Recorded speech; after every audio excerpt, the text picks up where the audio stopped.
Hello' guys welcome to MD Imran blog. তো আপোনালোকে চাবই পাৰিছে পিছভাগে বানপানী হৈ আছে, কিমান পানী হৈ আছে চাওক। মানে নিউজত চাই কেনে ভাগৰ হৈ গৈছোঁ। মানে ফেচবুকত গ'লেই খালি বানপানী লাষ্টতে আমাৰ গাঁৱতে আহি গ'ল আমাৰ বানপানীয়ে চাওক। গোটেই পথাৰখন পানীৰে ভৰ্তি হৈ আছে। তো মই আছোঁ এতিয়া মোৰ ঘৰৰ পিছভাগে পুখুৰীৰ, এইটো মোৰ পুখুৰী এইখন, আৰু এইখন মোৰ ঘৰ। তো চাওক পুখুৰী ফ্লাপ হৈ গৈছে। মানে ঘৰত উঠা নাই আৰু উঠিবলৈ আৰু 2-3 হাতমান পানী লাগিব। তো আৰু আপোনালোকক পিছভাগে দেখাই দি আছোঁ, গোটেই মানে পানীৰে ভৰ্তি হৈ আছে, মানে ক'ব নোৱাৰোঁ। আৰু এই মানে পথাৰৰ মাজত যিকেইটা ঘৰ আছে আপোনালোকক দেখাই দি আছোঁ বেক কেমেৰাতে, আপোনালোকে চাওক। পথাৰৰ মাজত যিবিলাক ঘৰ আছে এইবিলাকৰ অৱস্থা কেনে হৈ আছে চাওক। মানে পানীত ঘৰৰ ভিতৰত উঠি গৈছে।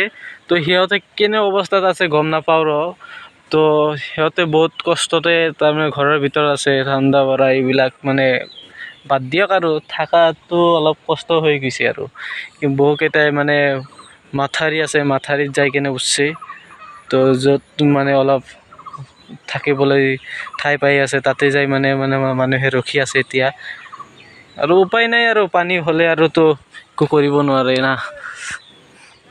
আল্লাহ ভগৱানে পানী যদি দিয়ে তেনেহ'লেতো আৰু উপায় নাই, একো কৰিব নোৱাৰি। তো চাওক কিমান পানী হৈছে চাওক, গোটেই পথাৰতে পানী। আৰু হোৱা বোলে ভাবি আছোঁ, আৰু মানে শুনি আছোঁ যে পানী হ'ব, নিউজত চাই আছোঁ, আৰু মানুহৰ মুখে কৈ আছে মানুহে যে পানী হ'ব, পথাৰ সেই মাথাউৰি ক'ত বা ভাঙি আছে, এনেধৰণৰ কথা পাতি আছে। আৰু হ'লেতো আৰু একো কৰিব নোৱাৰি না।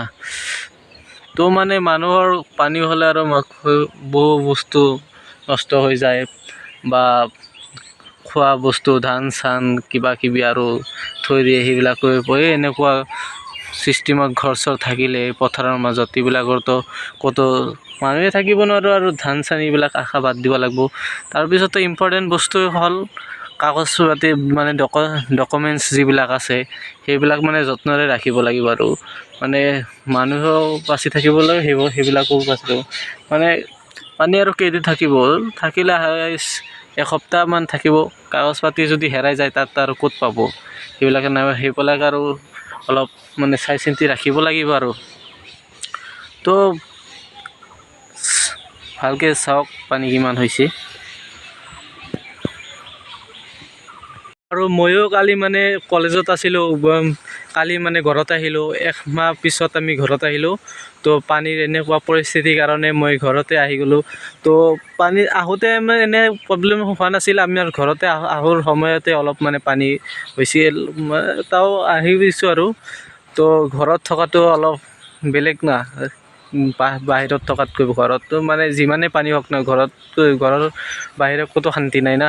তো আহি গৈছোঁ, আৰু উপায় নাই। আৰু এই অলপ মানে পুখুৰীৰ সন্মুখত ইয়াতে অলপ মানে পানী উঠা নাই, ইয়াতে আহি কেনে মানে আপোনালোকৰ লগত শ্বেয়াৰ কৰিলোঁ, আৰু মোৰ গাঁৱৰ বস্তু বা পানী কিমান হৈছে, কেনেধৰণৰ ঘৰ বাৰী কেনেধৰণৰ হৈ আছে।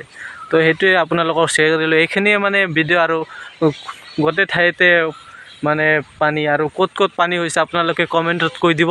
তো ভিডিঅ'টো যদি আপোনালোকৰ ভাল লাগি থাকে তেনেহ'লে ভিডিঅ'টো লাইক শ্বেয়াৰ কমেণ্ট কৰি দিব, আৰু ছাবস্ক্ৰাইবটো বেছি কৰি দিব। মানে আপোনালোকে যদি ছাবস্ক্ৰাইব কৰি দিয়ে মোৰ অলপ মানে আনন্দ লাগে, আৰু ভিডিঅ' বনোৱাত মানে আকৰ্ষণ আহি যায় যে এটা ভিডিঅ' বনাই দিওঁ। তো আৰু সময় নাপাওঁ ভিডিঅ' বনাবলৈ, কলেজ আছে না, ইঞ্জিনিয়াৰিং পঢ়া ইমান সহজ নহয়।